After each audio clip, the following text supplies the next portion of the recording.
Yes, ഇപ്പോൾ J Muhajir news ഡെസ്കിൽ നിന്ന് ചേരുകയാണ്. ഒപ്പം ബിനീഷ് കിരണയും നമ്മൾ കണ്ണൂരിൽ നിന്ന് പ്രതീക്ഷിക്കുന്നു. ആദ്യം മുഹാജിറിലേക്കാണ്. മുഹാജിർ, ഖത്തറിൽ ഞങ്ങൾ നേടിയത് അതൊരു സ്വപ്നത്തിന് പിറകെ ഞങ്ങൾ സഞ്ചരിച്ച് ഞങ്ങൾ ഉറച്ചു നേടിയതാണ് എന്ന് തെളിയിക്കാൻ അർജന്റീനയ്ക്ക് ഈ കോപ്പ വേണമായിരുന്നു. ഏഞ്ചൽ ഡി മരിയെ പറഞ്ഞയക്കുമ്പോൾ അദ്ദേഹത്തിനൊപ്പം ചേർത്ത് നൽകാൻ ഈ കോപ്പ അവർക്ക് വേണമായിരുന്നു. കോപ്പയിൽ എൻ്റെ അവസാന ആട്ടമാണ് എന്ന് തിരിച്ചറിഞ്ഞ ലയണൽ മെസ്സിക്ക് വേണമായിരുന്നു ഈ കോപ്പ. ഒട്ടാമെന്റിക്കും വേണമായിരുന്നു. അർജന്റീനയുടെ ഇന്നത്തെ ഫൈനൽ മത്സരത്തെയും ഒപ്പം ഈ കിരീട നേട്ടത്തെയും നമ്മൾ എങ്ങനെ കാണണം? മഹേഷ് പോലൂർ, തീർച്ചയായും അർജന്റീന ആരാധകർ, സ്പെയിൻ്റെ ആരാധകർ, ബാഴ്സലോണ ആരാധകർ, ഇത് മൂന്നുമായി ഞാൻ എന്നെ സംബന്ധിച്ചോളം വളരെ വളരെ സന്തോഷകരമായൊരു ദിവസത്തിലാണ് ഞാനിപ്പോൾ ഇവിടെ ഇരിക്കുന്നത്.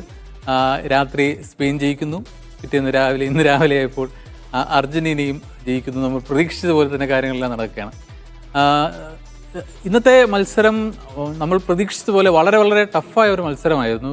അർജന്റീന കൊളംബിയയിൽ നിന്ന് എന്ത് തരത്തിലുള്ള ഒരു മത്സരമാണോ പ്രതീക്ഷിച്ചത് അത് തന്നെയാണ് ആദ്യത്തെ 45 മിനിറ്റിൽ ആദ്യ പകുതിയിലുടനീളം കൊളംബിയയുടെ ഒരു ആധിപത്യമാണ് നമ്മൾ കണ്ടത്. പക്ഷേ നമ്മൾ സിനിമ ഡയലോഗ് പറയാറില്ല, എൻ്റെ അർജന്റീനയെ ഞാൻ കണ്ടടാ എന്ന് പറയുന്നത്. അപ്പോൾ അത് ശരിക്കും രണ്ടാം പകുതിയിലാണ് നമ്മൾ പ്രതീക്ഷിക്കുന്ന അല്ലെങ്കിൽ നമ്മൾ കാത്തിരുന്ന അർജന്റീനയുടെ ഒരു തനി അവതാരം, അവരുടെ ശരിക്കുള്ള സ്വരൂപം പുറത്തു വന്നത് രണ്ടാം പകുതിയിലാണ്.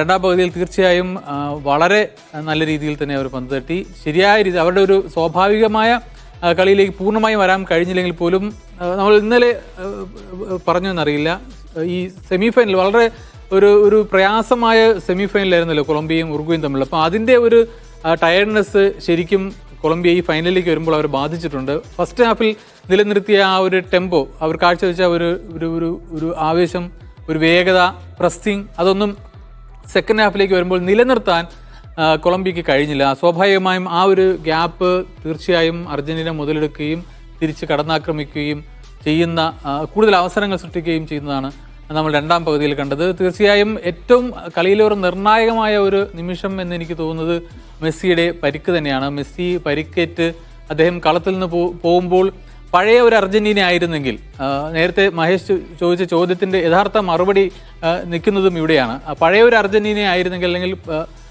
അവർക്ക് ഒരിക്കലും കളി അവിടെ തീർന്നു പോകുമായിരുന്നു. പക്ഷേ ഈ അർജന്റീന അതല്ല. നമ്മൾ ഇന്നുവരെ കണ്ട് പരിചയിച്ച പഴയ അർജന്റീന അല്ല ഇപ്പോഴത്തെ അർജന്റീന. അവർ 2021-ലും 2022-ൽ നേടിയ ലോകകപ്പും ഫൈനലിസ്മയും എല്ലാം കഴിഞ്ഞ ശേഷം അവർ എത്തി നിൽക്കുന്നത് മറ്റൊരു പ്രത്യേക വൈബിലാണ്. അപ്പോൾ മെസ്സി ഇല്ലെങ്കിലും മെസ്സിക്ക് വേണ്ടി കളിക്കുക, മെസ്സിക്ക് വേണ്ടി കപ്പെടുക്കുക എന്നതിനുപരി ആ ഒരു ലെഗസിയെ കീപ്പ് ചെയ്യാൻ അല്ലെങ്കിൽ തുടർന്നും കൊണ്ടുപോകാൻ ഞങ്ങൾ ബാധ്യസ്ഥരാണ്. അപ്പോൾ അതുകൊണ്ട് തന്നെ ഒരു നിലയ്ക്ക് ഒരു തട്ട് പോലും താഴരുത് എന്ന നിലയ്ക്കുള്ള ഒരു പ്രകടനം അവർക്ക് പിന്നീട് പുറത്തെടുക്കണ്ടേ. അപ്പോൾ മെസ്സിക്ക് ശേഷം സബ് ഇറങ്ങിയ എല്ലാവരും പുറത്തിറക്കിയിരിക്കുന്ന കരഞ്ഞുകൊണ്ട് ബെഞ്ചിലിരിക്കുന്ന മെസ്സിക്ക് വേണ്ടി അല്ലെങ്കിൽ അവസാന ഗെയിം കളിക്കുന്ന ഡിമരിയയ്ക്ക് വേണ്ടി ഈ കപ്പ് എടുത്തേ പറ്റൂ എന്നുള്ള വാശിയോടുകൂടി കളിച്ചപ്പോഴാണ് ആ പ്രകടനം പുറത്തു വന്നത്. എടുത്തേ പറ്റൂ. ഡിയാഗോ മറഡോണയുടെ പിൻഗാമികൾക്ക്, ഗബ്രിയേൽ ബാറ്റിസ്റ്റൂട്ടയുടെ പിൻഗാമികൾക്ക്, മെസ്സിയുടെ സഹതാരങ്ങൾക്ക് ഈ കപ്പ് എടുത്തേ പറ്റൂ. അതുകൊണ്ട് തന്നെ എന്നാണ് മുഹാജിർ പറയുന്നത്.